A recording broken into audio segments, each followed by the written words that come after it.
Hello, I'm Lou Steiner, publisher for Atlantic City Weekly. We're here today for the grand opening of Revel. We're getting ready to speak to Kevin Desanctis and Mitch Gorshin. In terms of what exceeded our expectations, I think you can never fully understand what the visuals are going to be in a place until it's actually built. And so I think, and I think most people will agree, when you go out on our decks, I think those areas are just spectacular.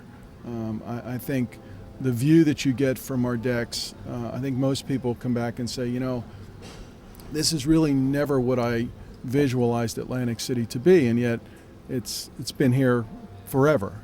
Just sometimes it takes a different frame to make people understand, you know, what you really have. So I think that that's a huge plus. And so that exceeded my expectations. I have such a fascination with Revel. This is kind of a culmination of my entire life. You know, Dad started out on Batman. He then, in the 70s, in 1971, I think it was, they did the Batman movie, and that was sort of the end of the very short series that was Batman. And then he would go to headline all throughout the 70s in Las Vegas, from the Sahara Hotel to the MGM Grand, Aladdin, Caesar's Palace, every place. So every summer in the 70s, I would go and stay with my mom and dad in the penthouse of these great hotels while he was headlining there. So I experienced these great hotels and these great resorts of their time through kids' eyes. And later on, I would go and work for Disney. And Revel, to me, is this culmination of my bringing up and my professional career at Disney. A place to engage people, create new things, try stuff that's never been done before, but do it in an environment that I'm incredibly familiar with, which is resorts and hotels, and in fact the casino. You know, so it's very exciting to me. This is truly, for me, it's really it's a coming together of the planets, and it's a dream job. So it's great fun. I think it's the celebration that sits around Beyonce and everything that she's about, the way she does her show, her performances, her dancers. It's truly a theatrical spectacle. I think it pushes Ovation Hall to its limits in terms of all the special effects and the backgrounds and the lighting and the sound. You know, it's like, you know, you get into a Ferrari for the first time, you know, you want to push it and see how far we can go with it. And I can't think of a better act than Beyonce for that.